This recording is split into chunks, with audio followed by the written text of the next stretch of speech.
কিন্তু আপনি যদি শুনেন একজন মানুষ শুধু মহান আল্লাহর সন্তুষ্টি আর পবিত্র হজ পালনের স্বপ্ন বুকে নিয়ে পায়ে হেঁটে পাড়ি দিতে চাইছেন প্রায় ৭,৫০০ কিলোমিটার, অবিশ্বাস্য মনে হলেও এটাই বাস্তব। পবিত্র কোরআনে মহান আল্লাহ তাআলা বলেছেন, আর মানুষের মধ্যে হজের ঘোষণা প্রচার করো, তারা তোমার কাছে আসবে পায়ে হেঁটে এবং সব ধরনের কৃষকায় উটের পিঠে চড়ে। তারা আসবে দূর দূরান্তের পথ অতিক্রম করে।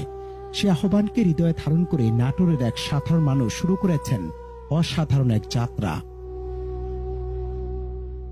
নাটোরের সিংড়া উপজেলার ডাহিয়া ইউনিয়নের তারাই বড়ইচোরা গ্রামের বাসিন্দা দুলাল হোসেন মঙ্গলবার সকাল 10টায় নিজ বাড়ি থেকে পবিত্র মক্কার উদ্দেশ্যে পায়ে হেঁটে রওনা দিয়েছেন।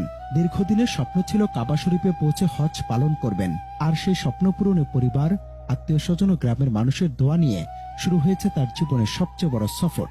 বিদায়ের সময় আবেগঘন পরিবেশ সৃষ্টি হয়। গ্রামের শত শত মানুষ তাকে বিদায় জানাতে ভিড় করেন এবং নিরাপদ যাত্রার জন্য দোয়া করেন। রব্বে করিম, রব্বে কাবা, রব্বে হারামাইন শরীফাইন। এবং দেশের বাইরে মুসলিম ভাই বোন আত্মীয় স্বজন যে যেখানে আছেন আমার জন্য একটু দোয়া করবেন। আর আমার ভিসার জন্য সরকারের কাছে আমার একটু আবেদন, আপনারা সবাই দোয়া করবেন, সহযোগিতা করবেন আমাকে, আমি যেন সৌদি আরব যেতে পারি এবং হজ করে যখন বাড়িতে ফিরে আসতে পারি।